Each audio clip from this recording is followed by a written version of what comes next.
I'm Nick Knudsen, joined by Will Miles. Welcome to Stand Up and Holler. Big win at home against LSU. Before we dive into the game, Will, you were there with your son, Max. Looked like Max had a great time. I saw you posted some photos. You sent some to me too. Uh, awesome game for Max to witness. He seems to like to go the exciting ones here, man. Well, they keep asking him to come back next week. All my buddies and all the people who read the site and all that stuff, they're asking him to come back this week for Ole Miss because every time Max has been there, it's been a close one. He saw the Utah walk off in 22. We saw the Florida State game last year that was close until late in the second half, and then I thought he was going to get a win for me last year, and then this year, obviously the win against LSU, probably, I mean, not probably, definitely Florida's best win of the year this year.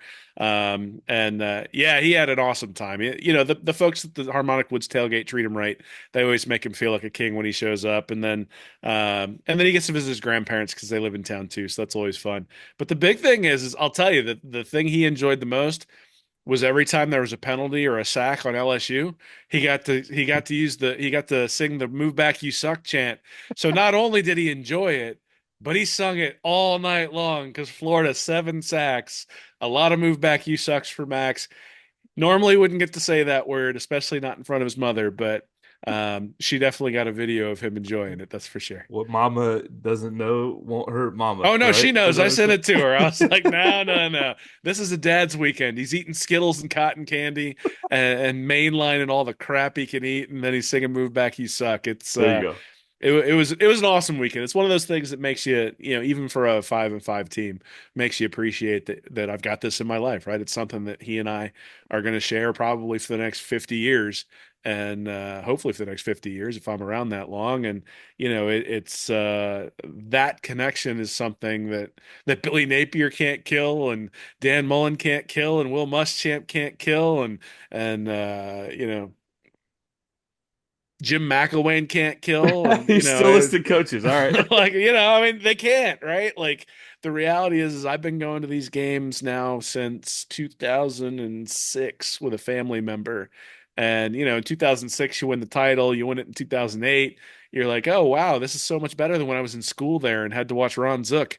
And then everything's sort of fallen off the table. But this aspect of it, the familial aspect, is the thing I love most about Gator football. And so it's always a great reminder when I bring Max down that's the reason, one of the huge reasons why I watch, one of the huge reasons I love doing this. And so, yeah, it was a lot of fun. I mean, that's great. He's at the perfect age. I mean, he's 10 years old, right? About 10 years No, old. he's So nine. He's 9 years nine. old, perfect age to really fall in love with college football. I mean, we're like I absolutely was in love with the sport by 9 years old. So getting to experience an environment like the swamp on Saturday night, for those who did not make it, how electric was the swamp? I think on that Jaden Ball touchdown run at the end, that's about as loud as it's probably been in there since. I mean, obviously the Utah play, right, where you win the game. That was a pretty electric moment, but really, maybe it's just because it was a running play too. The P Ryan Auburn play all the way back. We got to go back to what 2019 on that play. So it's been a minute since the swamp has been that charged as it was on Saturday night. Yeah, I mean, look, I think it's so two things. I mean, there's been a lot of crap about the Florida fan base being toxic. It was a 4-5 team with, quite honestly, I mean, bowl aspirations, but not national championship or SEC implications to play for. And the place was packed. I mean, it was absolutely packed. And um, that's one of the things that I think that people underestimate when it comes to the Florida fan base. There were more than 90,000 people in the stadium. And so just from a like, and these are people who want the program to do well, who want to see the program do well, and they got a show. I mean, that's the thing, right? Is that DJ Lagway put on a show, and like you mentioned, the ball touchdown there at the end, I mean, that was coming right towards us. And it's one of those things where you can see, that's the cool part about the running play, right? Is you can see the whole opening, and you can see him get through, and then you see him make the one move against the safety, and you're like, uh-oh, like here he goes. And I mean, the first thought in my mind is, oh, he's gonna get a first down, like it's gonna run the clock. And then the next thought was, oh, like they're gonna knock him out of bounds at like the 4. Like, so we'll get to put a field goal on top of this. And I was like, holy crap, they didn't catch the guy. And and obviously then at that point it's delirium. You got Max jumping up on me, you got high-fiving everybody in there. We had a girl who was relatively attractive behind us that he was turning around macking with while he was sitting there. So it was a good time. That's great. Yeah, the Petty song after the third quarter too looked Well, amazing and right after a at night. sack, right? They go into the Yeah. fourth quarter off of a sack. LSU's about to have to punt from their own end zone. You got the "We Are the Boys," then you get the Tom Petty song, then you get the punt. DK fumbles the punt, which makes it a little bit hairy there, but 2 plays later, Lagway's hitting Elijah Badger on that play down to the 1 yard line, run it right in for the touchdown. And from then on, it was all parties, man. Well, setting the stage here with the electric swamp environment. Let's start from the beginning here. Opening fourth down stop gives the offense possession on the LSU 46.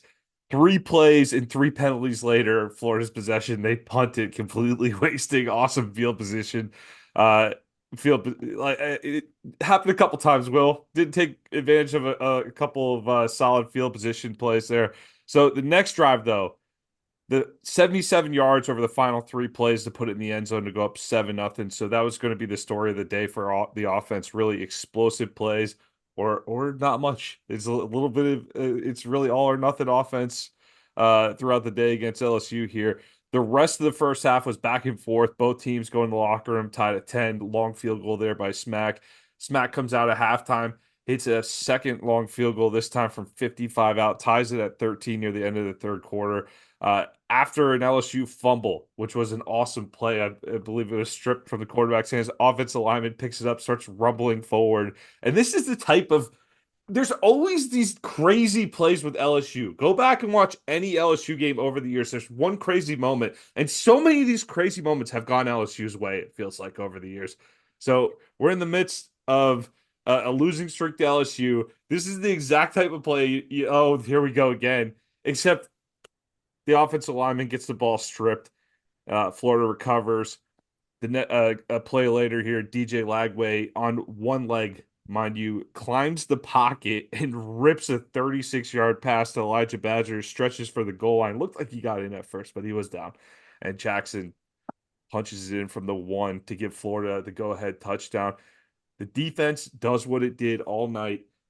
Bend but don't break. The ultimate bend but don't break experience for the defense. Surrenders a field goal. It was a long fourth down for Brian Kelly there, Will, but but it was late enough in the game. You might want to think about going that one, but it That cuts. was an awful play call, just awful. Yeah, right. It cuts the lead to 20-16, and then with just under 4 minutes remaining, they run a great play. Lagway turns around and pitches it to Jaden Baugh, takes it to the house from 55 yards out to seal the deal. Pandemonium in the swamp, like we were talking about. The Gators play spoiler to LSU's playoff hopes and give Billy Napier his biggest win to date as the Florida coach. I know that Utah win was a lot of fun, but just for where this one stood, the type of environment it's been this year. And Will, before we dive into the stats, I kept thinking about our magazine cover and the title Florida versus the World. And we picked that because of the noise that's been not just outside the program, but even from us, Will. Everybody who watches this team this season has been piling on with it. It's been bad. It's been really bad at times. And in order to be successful, these guys are going to have to come together as a locker room and really, really produce those results on the field. We had not seen this type of result yet against a team like LSU. It was very encouraging to see this as a fan. And you look at it, Will, there's this football team with DJ Lagway, and there's this football team without DJ Lagway. And even though you're coming off of a just brutal beating against Texas last week, you still walk away having a little bit of hope after this LSU game because you saw a kid on one leg come in and play very well, and the defense make plays when they need to. A lot of young players out there flying around making plays for the Gators right now. Gators improved to 5-5. You got Ole Miss coming to the swamp.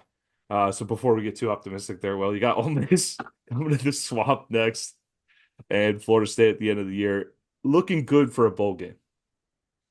Yeah, I mean, look, I think I picked Florida to go 6-6 to start the year. I think you picked them to go 7-5. So they got to beat Ole Miss and Florida State to get there. I think you're probably going to be less right than I am on that one. The defense, The last defense night. played very, very well overall in a yards per play perspective. They gave up 4.3, but Florida got dominated on time of possession. Part of that is because of the Jekyll and Hyde offense, where it's either touchdowns raining from the sky or three and outs with multiple penalties and going backwards. You mentioned the two drives where they went backwards after that Banks fumble recovery. They're at the LSU 34. And, Lagway did a really nice job against a zone coverage of dumping the ball down to Jacoby Jackson. He runs to the 17-yard line, but they have a holding penalty that drives him back. So, um, you know, they weren't. So this was sort of both sides of the Billy Napier coin. It was Was there 12 all men on the field penalty at any point? there were not. There's There should have been. Then there's it would have been the true experience. But no, I mean, look, I a think. substitution penalty though on the first punt. We had a substitution penalty on the first punt, so Well, we're in the you ballpark. can't always be perfect. No, I think look, the team still makes undisciplined mistakes. The Right. team still struggles to do some of the very basic things well. But it turns out when you have a quarterback who every time the defense gives him man-to-man coverage makes them pay, it just doesn't matter. Like Lagway, his statistics are so ridiculous. Like if you look at what he actually does against against so his QB rating on throws 20 plus yards at the line of scrimmage is 350. His QB rating from throws 11 to 20 yards to the line of scrimmage is 86.1. His QB rating 0 to 10 yards from the line of scrimmage is 124, and then his QB rating behind the line of scrimmage is 174. So basically, there is nothing in the intermediate stages other than potential interceptions. But it doesn't matter because defenses appear to be stupid enough to give him single high safety, man to man coverage. And the minute he sees it, the ball's going outside to Badger every single time.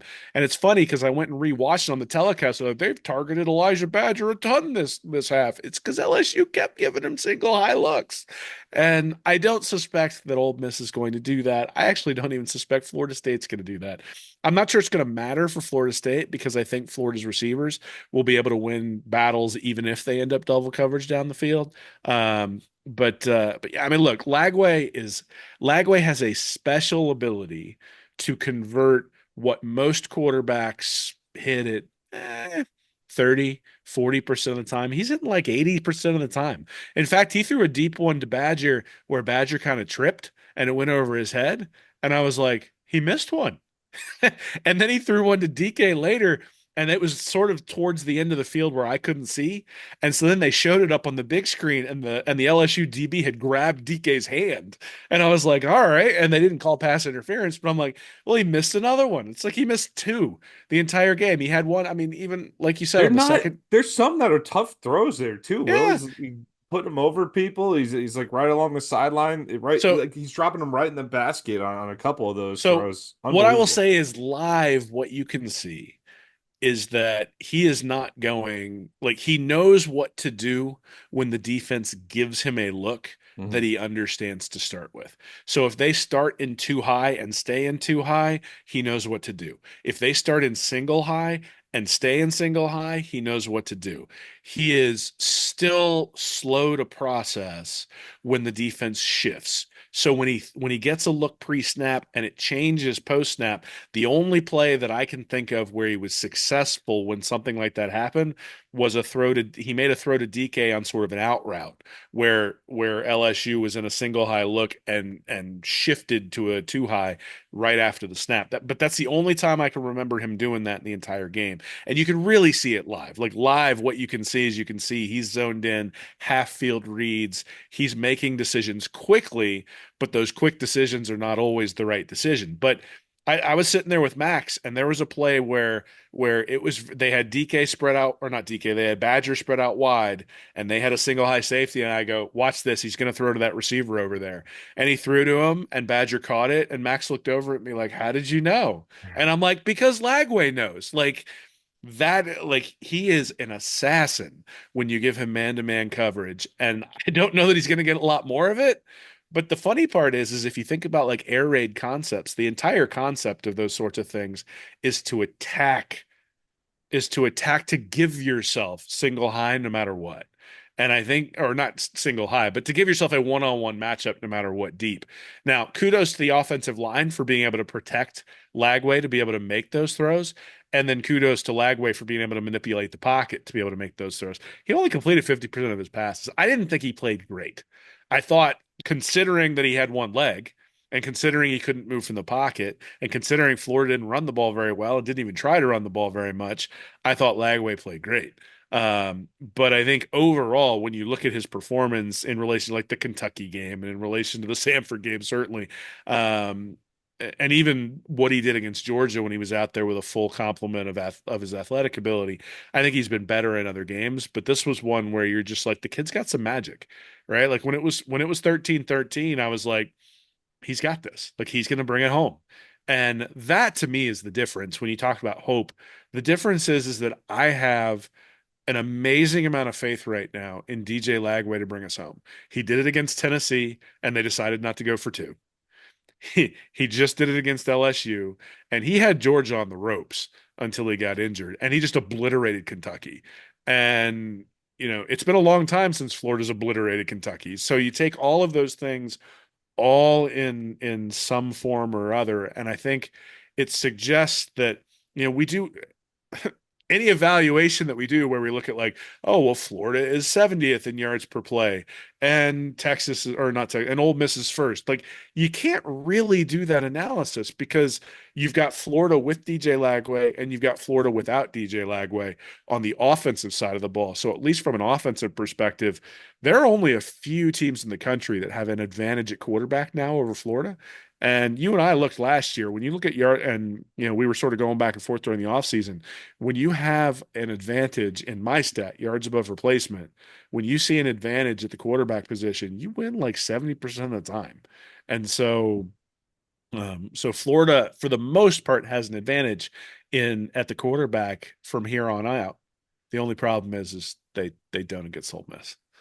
One of the few teams, right? On Yep. that.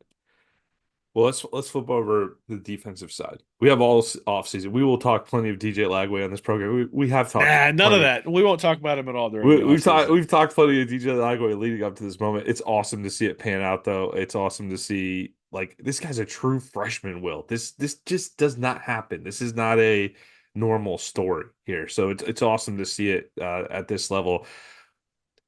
Well, UF does score 27 points, which is extra impressive considering they had 43 plays on the day, Will. 43 total plays. LSU had 92. The defense was on the field forever. On those long drives, they held them to some field goals. LSU, 41 minutes of possession, 41-43 to be exact. UF 18-17. You mentioned it earlier. The Tigers, 13 of 24 on third downs. There was a stretch where I think they had like 9 to 10 third down conversions to LSU at one point. It was ridiculous. The defense was struggling to get off the field, but they make the big play in the right moment. 6 sacks on the day, 11 tackles from Shamar James, 2 sacks from him. Caleb Banks, George Gums, Cam Jackson, all super active. We saw, of course, Banks in on that one fumble recovery. Uh, Will, even on the first play, on the first drive, you had the end around on fourth and short from LSU at midfield where Florida comes up with a stop.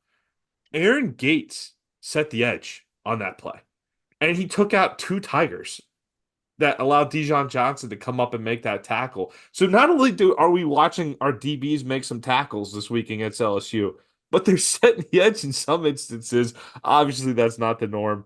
And it was just a good angle. It was a very good angle by Gates to eat up to really block the progression of the blocking there, to get in the way of the progression of the blocking, set up Johnson for an easy tackle. But it's good to see this defense show some signs of life. And really, that's really the explanation across the board. There was a pulse today. There's been moments where there hasn't been, the Texas game, for example, but we've seen it at different points this year. And I think LSU, I want to say LSU is probably the best offense that we have shut down to this degree. I know we played decent at Tennessee. I feel like Tennessee, though, I could point to Tennessee and say, maybe Tennessee had a little more of an off game against us. And I don't want to not give credit to our defense, but Tennessee definitely had a few plays on the table. I didn't see those plays as much there for LSU throughout this game. And I feel like that was a pretty solid performance across the board. Certainly falls into the bend but don't break category, but kudos to the defense for getting the job done. Yeah, I mean, look, I think the defense is very much like the offense under Lagway in many ways, which is that they need special plays and explosive plays from time to time to get off the field. So the times that Florida was able to get off the field were the times that their defenders, especially up front, and Banks specifically, was able to shed his blocker or shed both blockers and get to the quarterback. Like Banks made Nussmeier very uncomfortable in the second half, and that's one of the reasons why Florida was able to win. However, this is not a defense where Banks wins every play. And certainly when you play 92 plays, it's hard to win every play. You mentioned the third downs. It's a little bit unsustainable. Like that's one of those things where you Yeah. know, there's a little bit of luck involved, but there's also a lot of Florida involved there. If you go back and look at the film, their linebackers were dropping way too deep they were playing zone coverages on third downs and sevens, third downs and eights, third downs and nines. They were dropping way too deep, which then allowed Nussmeier just to dump the ball off to his running back and go down the field. Now, they made a they made a calculation in this one, and they said, we don't think that Garrett Nussmeier can beat us deep. And there were a lot of reasons to believe that, and I highlighted those in my pregame article, which is that Nussmeier was terrible to the left and he was terrible deep and has been all year long. And so they basically said, we don't think he can beat us deep. So there are two approaches you can take. You can say, we're going to dare him to throw deep and blitz and really get after him. Or the other approach is we're going to play zone all over the place and basically say, we don't think that you can beat us consistently and drive down the field over and over and over and over again. And that's what Florida decided to do. They played a ton of zone, and the linebackers were dropping really deep, which allowed them to gain 7, 8, 9 yards on third down, which meant they were able to convert them. But what it also meant is that it made it difficult for Nussmeier to make deep throws down the field. The one time they went, um, well, no, I guess they went cover two even on the touchdown pass because the touchdown pass was right down the center with Yeah. it, where the two safeties had split out to the He just outside. made So it. He just made a move that beat Denson on yeah, it that was a play. nice throw, and that happens Yeah. sometimes, right? Yeah. But again, what I go back to is the 4.3 yards per play. They made a decision strategically that they didn't think Nussmeier could beat them, and they were right. That LSU had 44 rushes for 130 yards, which means they averaged 3 yards a rush. They had 48 passes for 262 yards, which means they averaged 5.5 yards per pass. And that was the thing is Nussmeier coming into this game, he started out the season pretty well, and he's had a QB rating of around 110 for the last 4 or 5 games, and his QB rating in this one was 110.9. So, Uh, I picked Florida specifically kind of in a joking way because you should never trust a Nussmeier in the swamp. And I think look, I don't think Garrett Nussmeier is a very good quarterback. I know on the broadcast I kept saying he's like Mel Kiper's fourth ranked quarterback. I don't see it, man. Like I get that Florida was playing a ton of zone, but what I saw was the same stuff that I saw with Graham Mertz that made me think that Florida should make a switch, which is that at some point you got to take a shot. At some point you got to go after it. And there were a couple of times where he took shots. One time he missed a guy who was, who was streaking down the field. There was the play towards the end where, his receiver probably should have caught that one in the back of the end zone. But that was it. They only took a couple of deep shots the entire game. And if you look at where Florida's weakness is on defense, it's in the secondary. It's giving up big plays. And because of what Florida did with coverage, and because Nussmeier wasn't willing to go throw into the teeth of that defense from time to time, he just wasn't willing to put it up there. And because he wasn't willing to put it up there, and part of that is he's thrown a bunch of interceptions recently too. And I'm sure they've coached him, take what the defense gives you, all that sort of stuff. But the reality is once they got behind by a touchdown there in the fourth quarter, if Brian Kelly's not going to go for it on that fourth down, then what's the point in having your quarterback take what you give him? Like they weren't going to be able to have time to drive all the way down the field. We even saw that on the final drive. Like Florida gets the touchdown by ball to go up by two scores, and they kind of just I mean, LSU just kind of bled the clock out the rest the rest of that drive. Now Florida had a couple of sacks and Florida's defense played well, but I mean there was a point where where LSU completed a third down conversion, like a 20, 23, 24 yard pass to complete a third or to make a third down conversion, just sort of let the clock run like 30 seconds. And at that point, I'm sitting there with Max and he's getting frustrated. They gave up another third down. I'm like, no, this is fine. Let them blow 40 seconds every play.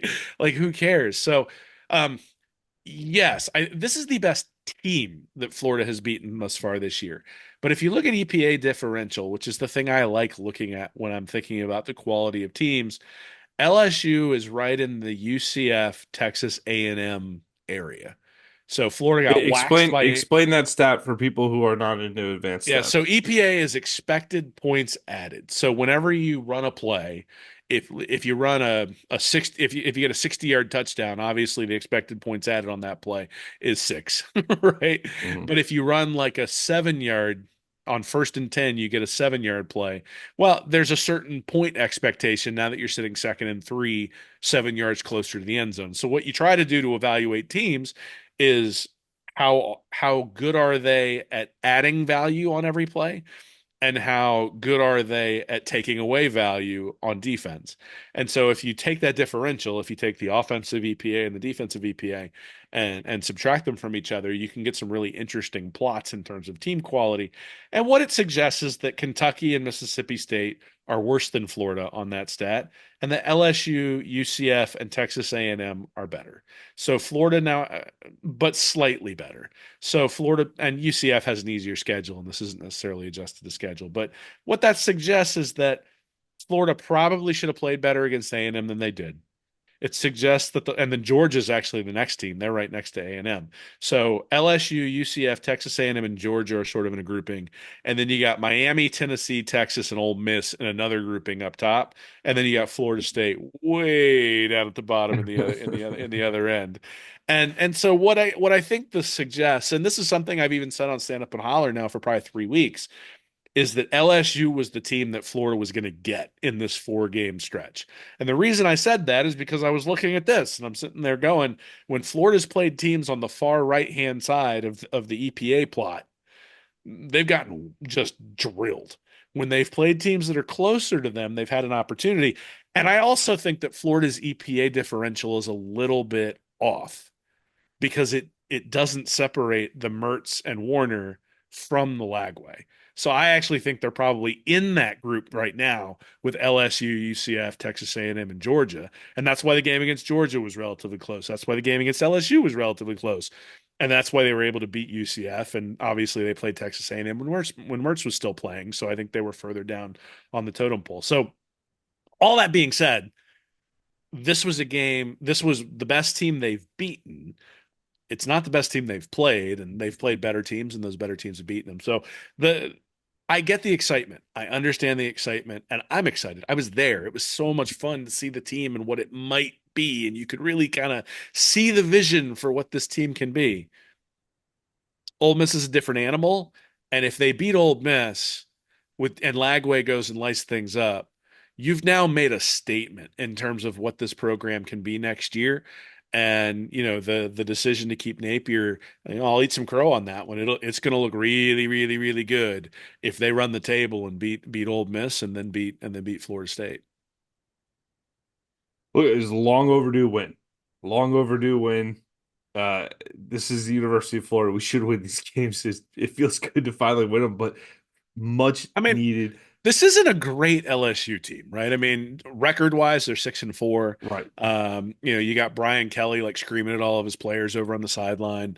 Um, the quarterback play has not been good for a month and a half. Will, how many times have they punted the last 2 meetings How many that we times has played them? LSU punted? Yeah. Well, I mean, They have gone none. up and down the field against us the Well, I last think couple of I, I think games. I looked at it. So there have been 11 Jaden Daniels touchdowns in the last 2 meetings. Like he had 6 2 years ago, and then he had 5 last year. Yeah, So I think we won him the Heisman last year. well, so again, I mean, look, from where Florida was last year when they played LSU to where Florida is this year is obviously significantly better.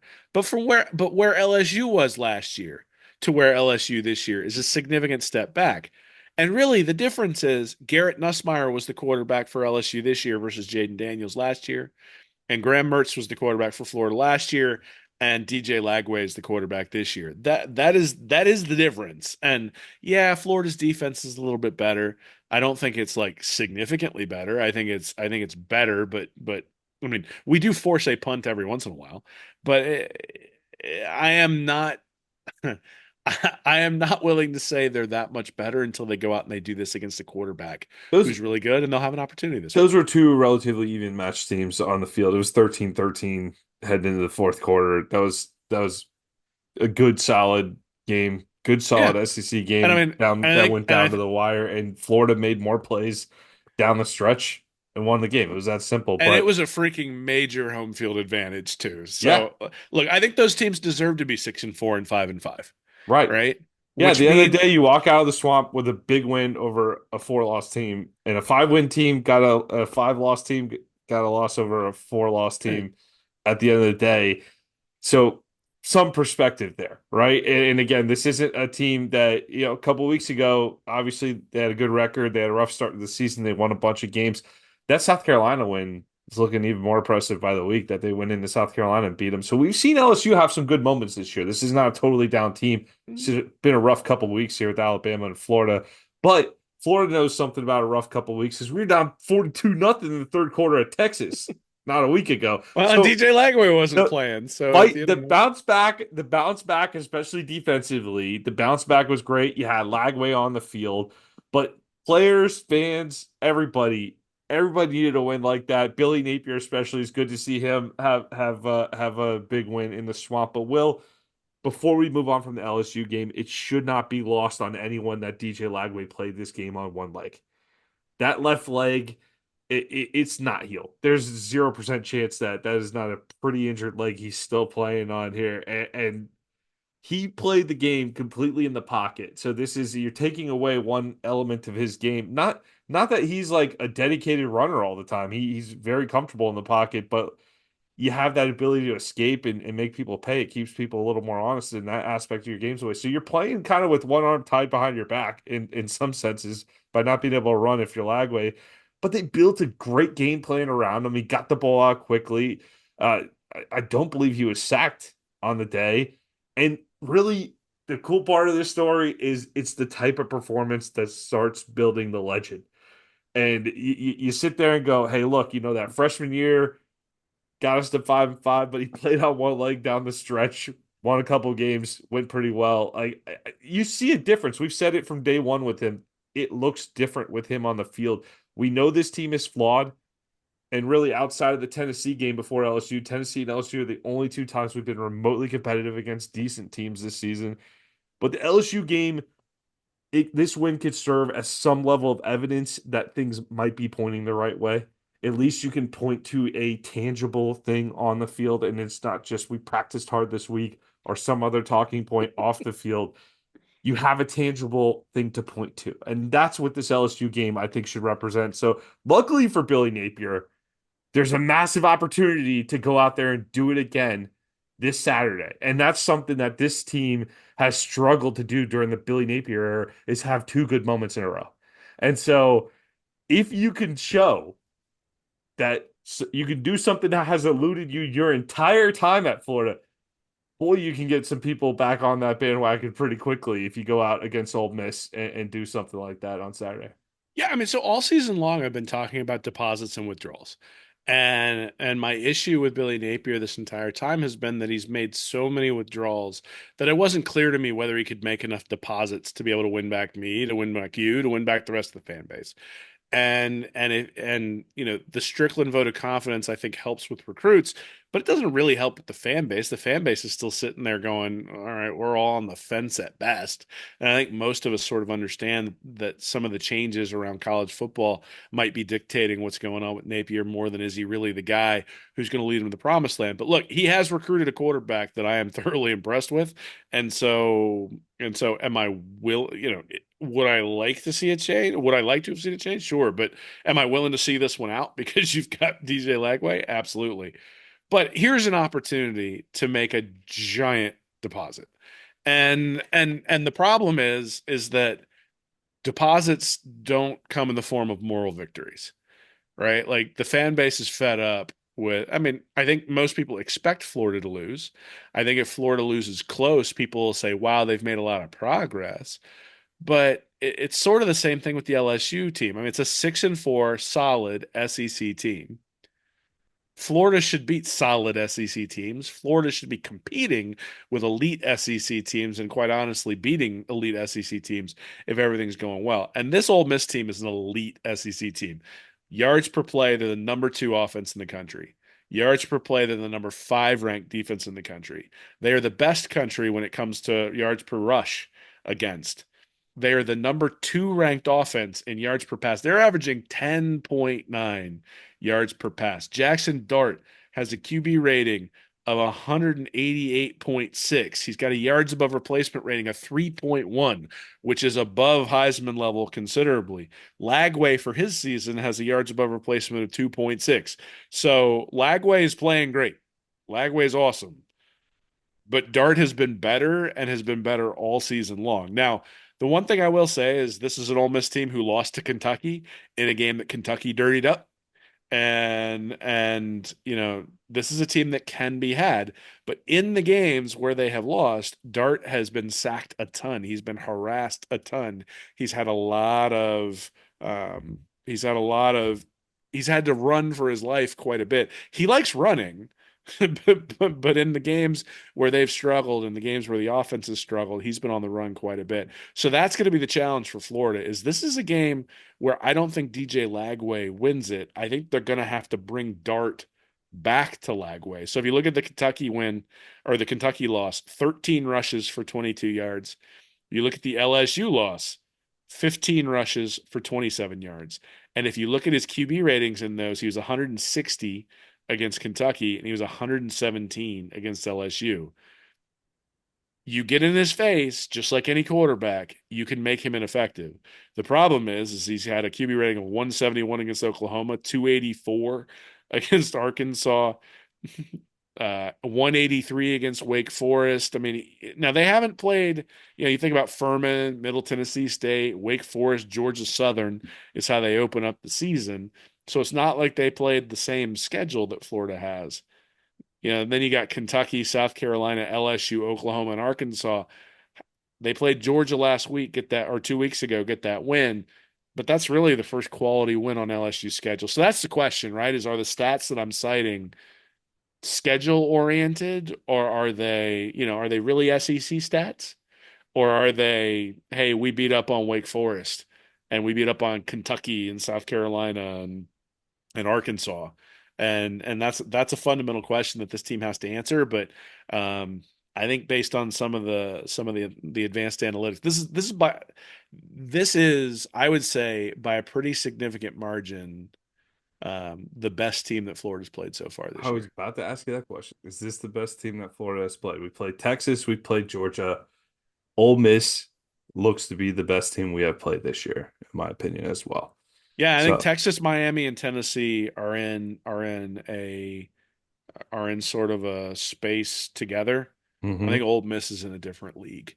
And again, part of that might be schedule, but part of it is quarterback. Like when we talked about Texas, the thing I said was Quinn Ewers has struggled all year. Now Florida made him look like a Heisman I was gonna candidate. say they But did we, but struggle at that. but when we talked about LSU, we said Nussmeier has struggled for the last 4 or 5 games. Florida was able to keep him struggling.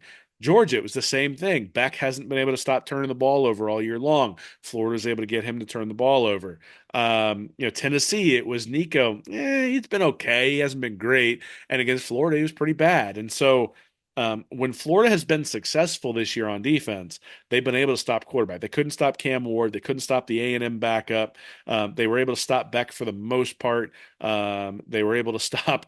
They were able to stop KJ Jefferson, certainly able to stop Nussmeier, Vandegrift, and then Mississippi State. Blake Shapen didn't have a very good game either. So they've been able to stop the quarterback. When they've been able to stop the quarterback, they've looked successful. When they haven't been able to stop the quarterback against Cam Ward, against Quinn Ewers, those are ones where the defenses looked hapless. And you see that when you look at the overall stats. So Florida, 88th overall in the country, giving up 7.7 yards per attempt.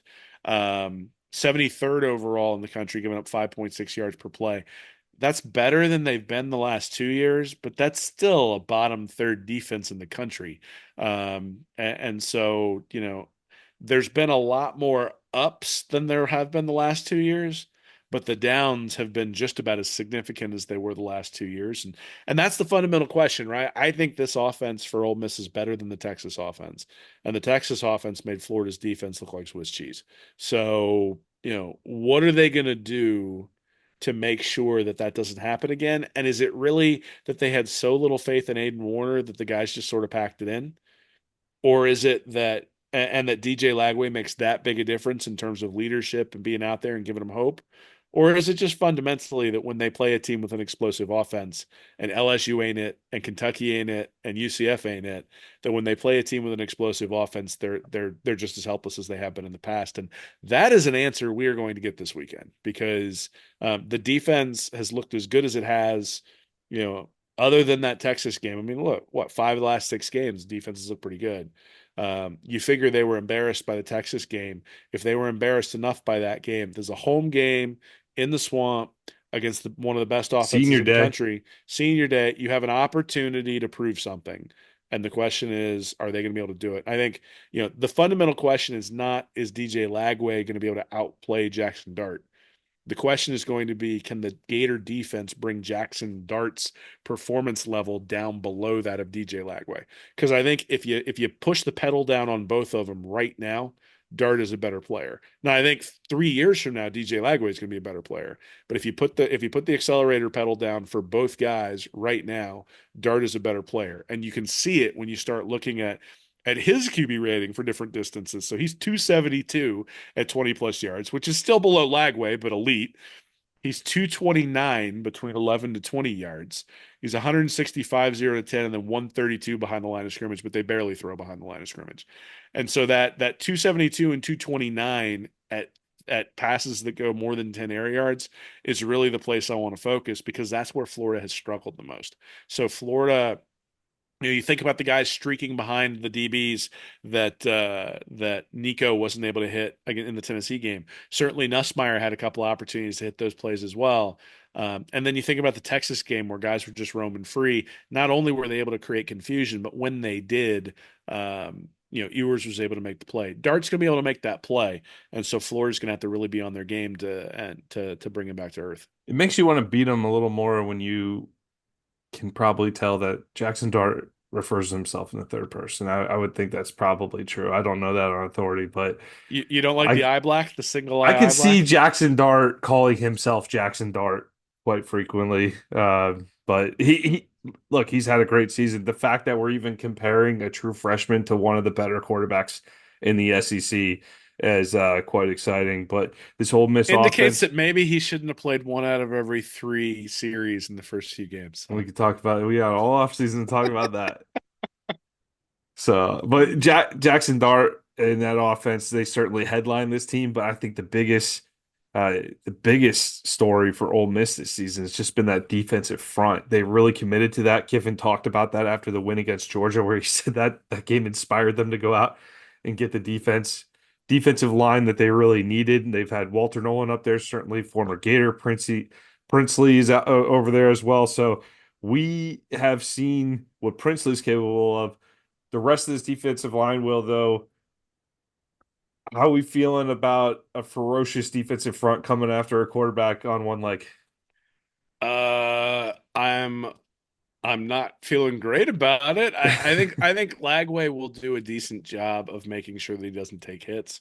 You hope that his hamstring is better this week than it was last week, but those are not things those are not things that heal very quickly. I think if you look at here's the issue I have. If you look at the havoc rate for Ole Miss's defense, it's 25%, 25.4%. That measures the percentage of plays in which a defense generated a tackle for loss, a pass deflection, or a turnover. So Jeez. 17.1% of the defensive plays, the front seven is causing a havoc play, 8.3% on the back end. So 25.4% total. For frame of reference, you're typically like elite Georgia defenses are in like the 17 to 18% range for havoc. Now, look, those Georgia defenses don't necessarily rely on always getting to the quarterback, but 25% is an enormous rate for Havoc in terms of getting into the backfield. We talked about EPA earlier on defense. Their rushing EPA is negative, so they're actually gaining points on the defensive side of the ball when the opposing team runs. They're not much above positive when the opposing team passes. And from a success rate perspective, they're allowing a 23% success rate on passing downs. So again, like success rate is basically, did you get a first down on third down? Did you get 70% of the yards to go on second down? Or did you get 50% of the yards to go on first down? So they're on passing downs, they're giving up a 23% success rate. 40 is the average. Wow. So they're Well, good. well, They're really good. we said already that we both believe this is the best team that Florida has played thus far. Do we think this is a team that could win the college football playoff if they get hot at the right moment? Yeah, I mean, I think the two teams in the SEC that have an opportunity to win the playoff are Texas and Ole Miss. I think Georgia is hamstrung at quarterback, and I don't think they're as good on defense as they have been the last few years. I think Texas has one of the best defenses in the country, and I think and I think Ole Miss has one of the best defenses in the country. And so, yes, I think when you combine that with a quarterback, and Ewers has a lot of experience but hasn't played great this year. Dart has a lot of experience, has been awesome this year. So really, Ole Miss has some weaknesses on the offensive line, no doubt. And Dart has had to cover those things up, and there have been a couple of times where they haven't been able to overcome it and they've lost games. However, yes, this is a team that go in the playoff. So if Florida beats Ole Miss and knocks them out of the playoff, which is what this would Which be. I mean, if this would Florida be, beats them, this yes. would probably knock them out of the playoff. Yes, it would. I think Florida will have earned it. Like if Florida knocks them out, they will have earned it.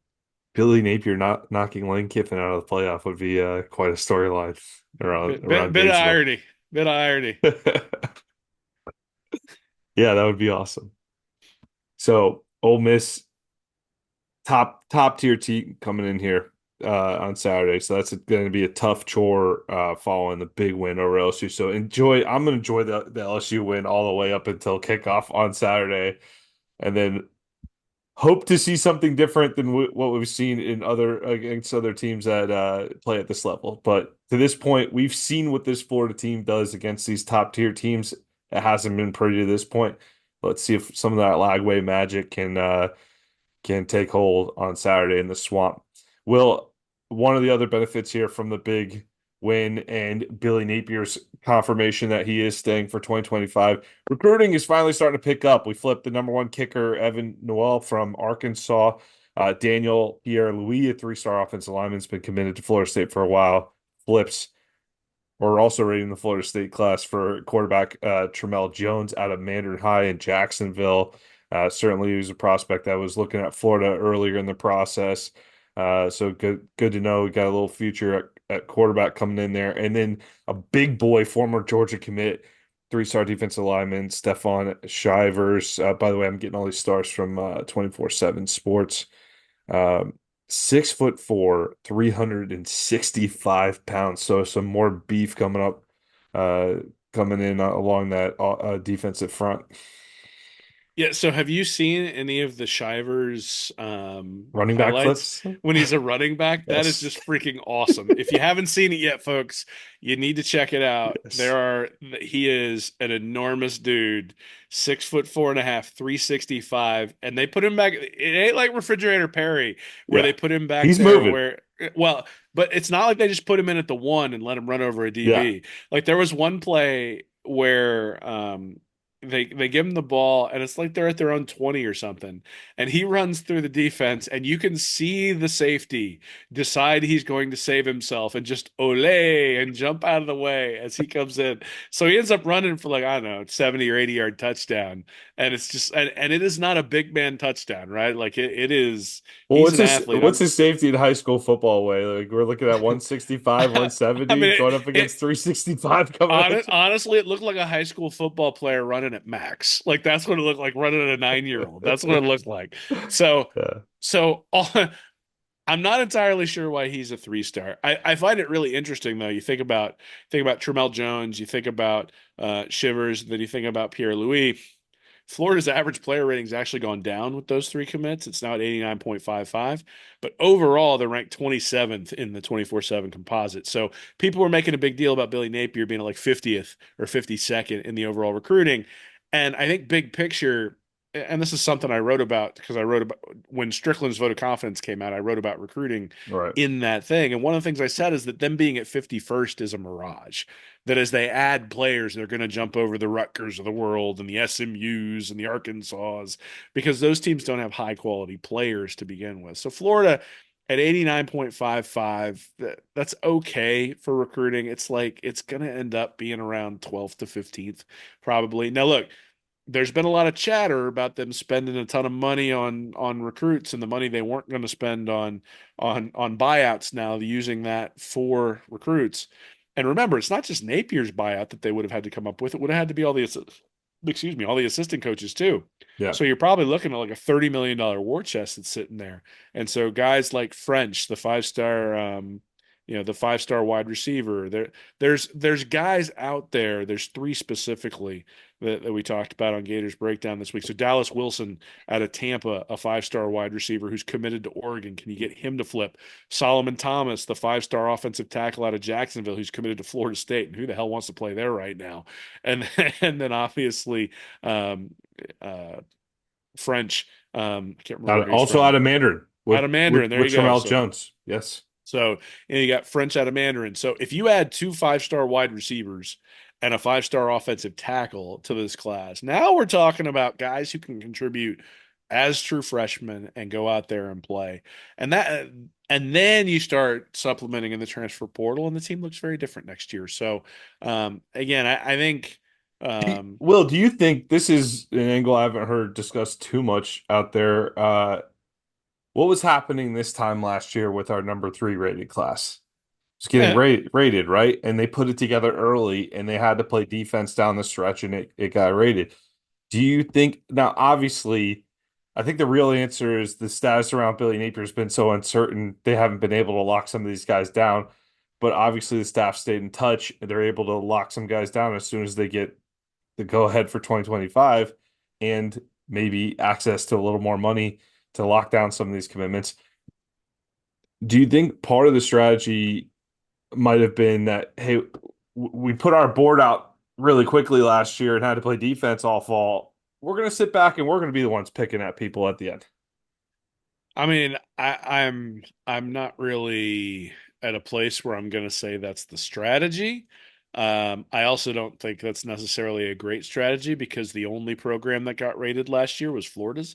There were obviously a few guys who flipped from place to place, but if you look at what the rankings were before early signing day and what the rankings were after early signing day, the reality is that Miami jumped quite a bit because they rated Florida.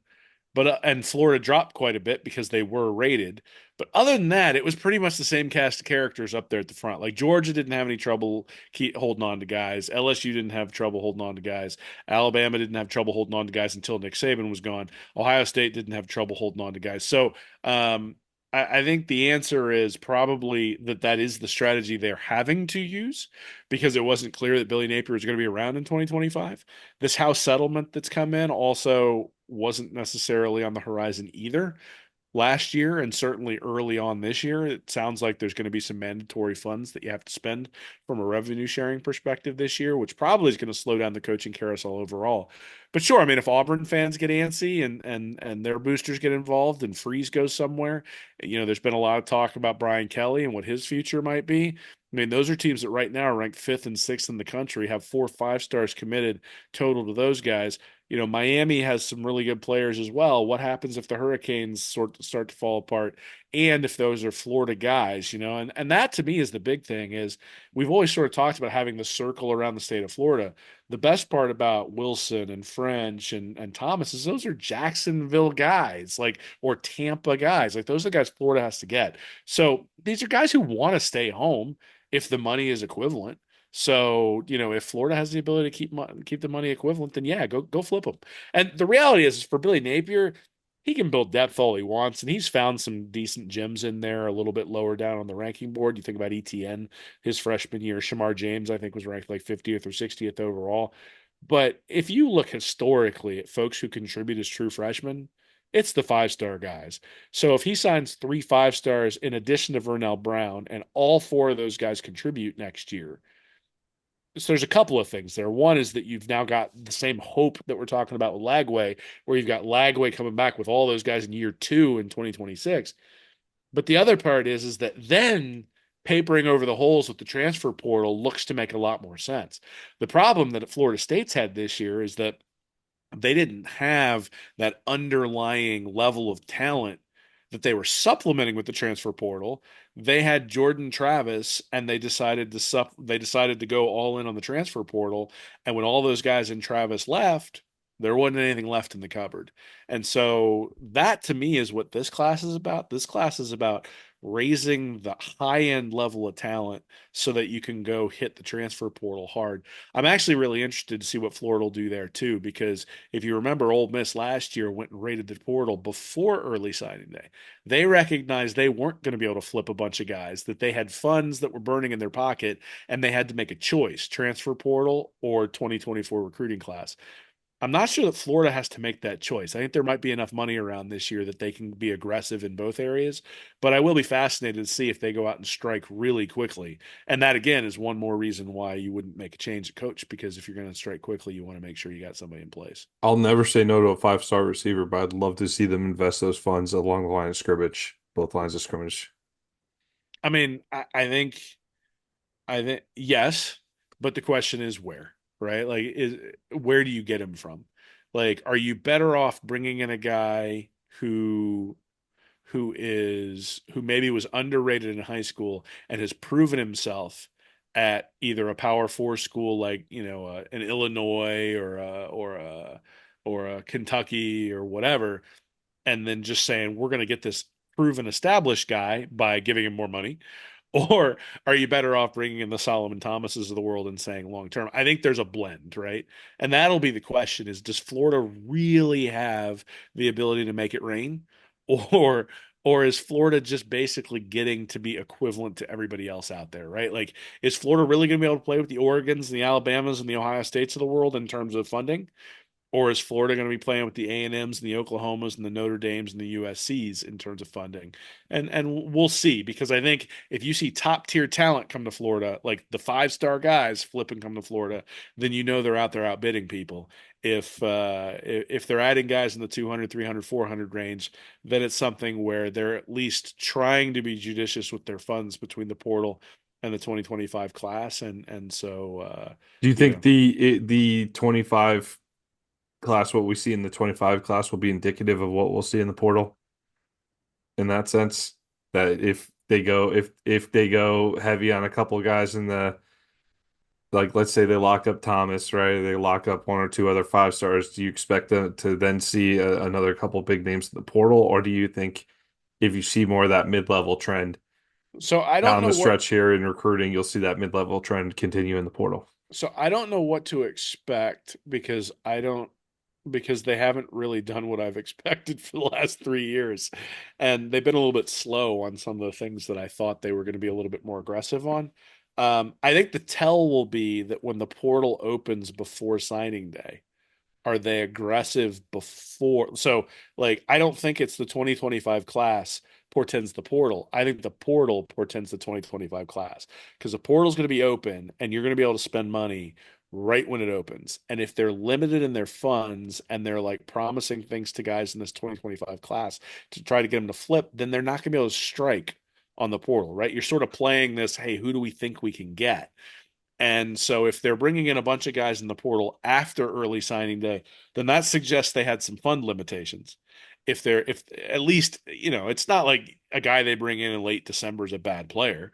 It's just if they bring in 2 or 3 guys who are like top tier portal names right away, then they're serious about it. And then if they flip from some 5 stars, there's some serious money flowing through Gainesville. So it'll tell you, it'll like what happened. Like, I think the portal will pretend what happens in the 2025 class. But again, this is kind of new. new space for Florida, new space for NIL.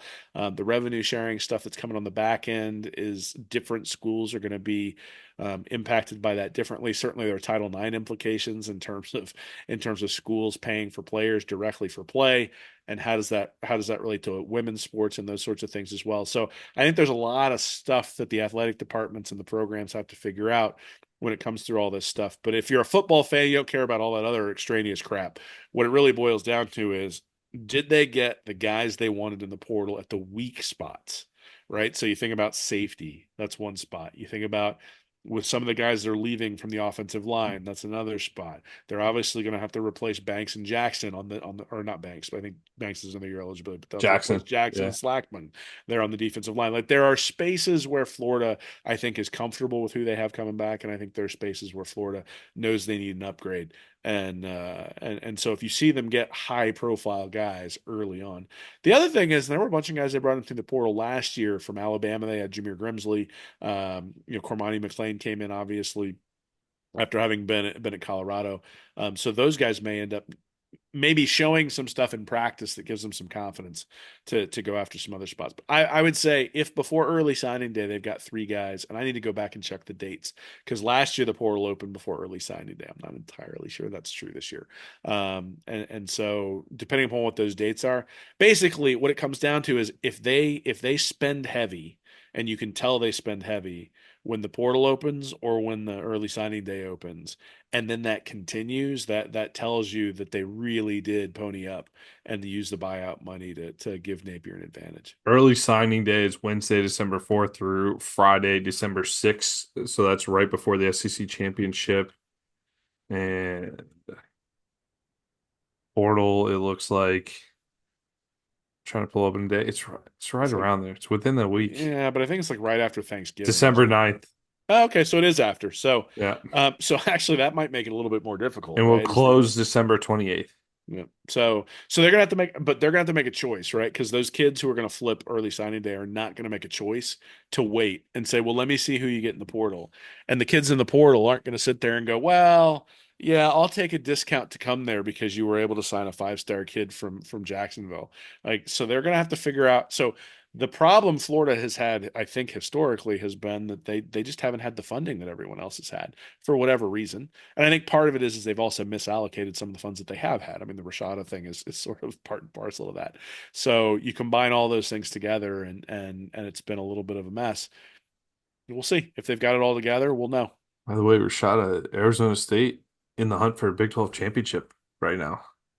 Well, great. Maybe they'll How's play in that? the maybe they'll play knock BYU He'll, out of the playoff. I wonder if he's enjoying watching Carson Beck throw all these interceptions right now. That's a interesting move there. But all right, so head-to-head competition here is the first tiebreaker for the SEC. Will, let's move on to the SEC race. We got Texas and Texas A&M at 5-1.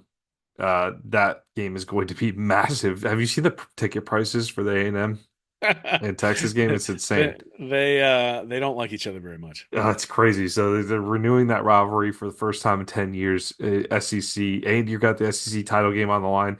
Unbelievable. That's going to be a great scene in Kyle Field that Saturday after Thanksgiving. Bama, Georgia, Tennessee, Ole Miss sitting there at 4-2. Tennessee and Ole Miss are far less likely. They're kind of hanging around because they got the record and they're mixed in because Ole Miss beat Georgia, Tennessee beat Bama. So there's some tiebreaker stuff, some long shot tiebreakers, but I'd say they're comfortably on the outside of this. Georgia needs a few things to happen to get back into it. So really what it's looking like overall, it's looking like the winner of A&M in Texas and most likely Alabama for that second spot. But Will, have you seen the tiebreakers? I wanted to share this with the audience. Have you seen the tiebreaker breakdown for the SEC? Because I looked everywhere for specific scenarios, and there's a reason why they're not out yet, but and they're all loosely stated the way I just did it there. There are 6 steps to break a tie. Have you seen these yet? I mean, is the last one like coin flip? Like what's the It's no, it's I haven't. head to head Florida competition. So did team A beat team B? Pretty simple, right? Record versus all common conference opponents is step 2. All right, so you're already getting a little complicated there. Step 3. record against the highest, best placed common conference opponent in the conference standing, and proceeding through the conference standings among the tied teams. All right. So you probably should settle it after step three if you had to go there. But if you had to go to step four, cumulative conference winning percentages of all conference opponents among tied teams. That's the step right there that's going to kill Tennessee and Ole Miss. Basically, talk about the winning percentage of your opponents. Like it's they've got Tennessee and Ole Miss are struggling in that department. And step five, capped relative total scoring margin versus all conference opponents among all tied teams. Step six, we're gonna do a random draw. So it's the I'm rooting for division. the random draw, The man. divisions Let's did get make things there. a little easier. Well, so they did and they didn't because who did you say was probably the most likely to be in the SEC championship? I think, from what I can see, it's the winner of Texas A&M, and then Alabama are Yep. the And two. when we talk about so Georgia and Ole Miss are also in the college football playoff right now. And Georgia's done with SEC play. They're sitting at 6-2. Ole Miss has Florida and Mississippi State left, so there's a chance they could lose a game and not be in it. Uh, Alabama's got Oklahoma on the road, and then they wrap up with Auburn. Tennessee's just got Vanderbilt left, and A&M plays Auburn this week, and Texas to finish up SEC play. Yeah, so Um, so you're proving my point from last yeah. week, which is that Georgia and Ole Miss actually have an easier road than Bama would if they end up having to play the SEC championship. To get to the playoff, but they would not have a shot at getting a bye in the playoff. I get it. I Yeah. understand. So let's talk about the playoff real quick. Boise State jumps into the top four.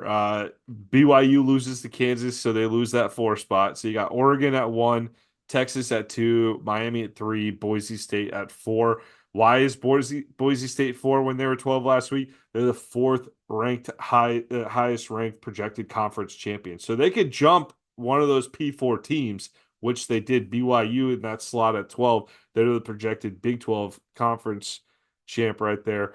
So Boise State technically is the fourth highest conference champ in this bracket, so they get that seed. So in the new bracket, BYU would go to Ohio State, Alabama goes to Notre Dame, Georgia at Penn State, Ole Miss at Indiana. So you got a lot of SEC teams traveling up to Big Ten country. I'm going to count Notre Dame as Big Ten country. They should be a Big Ten team, but that's another conversation for another day. So I obviously there's going to be a lot of changes here. You got Ohio State playing Indiana this weekend. That'll settle some things, and then you got most likely Ohio State and Oregon in that Big Ten title game in a couple weeks.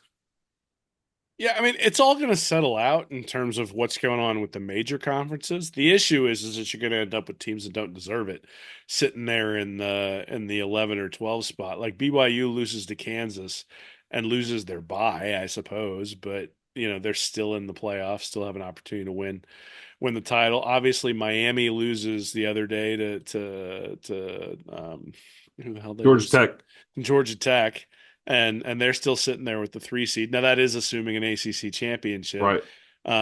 I guess if Miami, because they're the number 8 team, if they lose to SMU, then SMU maybe jumps in there through the ACC, which is so weird that SMU's in the ACC.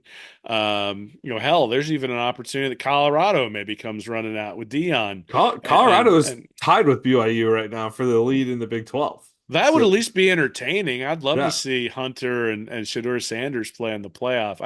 I think one of the things that was promised when we started talking about a 12-team playoff was that we were really going to see the Blue Bloods go after each other and that it was going to be, you never see Florida play Penn State. You never see, Oregon play Notre Dame, like those sorts of things. We're going to get some of those, but we're also going to get Ohio State versus BYU, and then we're going to get, Georgia against Boise State or those sorts of things. And I know people enjoy those games from time to time when Boise is competitive or BYU is competitive. Um, But they're also going to be off until what, like December 20th is that first round? That first round is the 20th and the 21st. Yes. And we've seen what And it's on happens campus. when The first round's on campus. The second round is at the bowl sites yeah. over New Year's. And we've seen what happens in these bowl games when well-rested SEC teams play teams with significantly lower recruiting profiles. So I do worry that on the front end we're going to have a bunch of blowouts. But I mean, again, if BYU wants to play with the big boys, let's give them an opportunity and see what they can do. Well, we will be checking in on the playoff every week down the stretch here. Uh, big game in the swamp. Ole Miss coming to town. Final game in the swamp. Already last home game of the season, man. Season flies every single year, Will.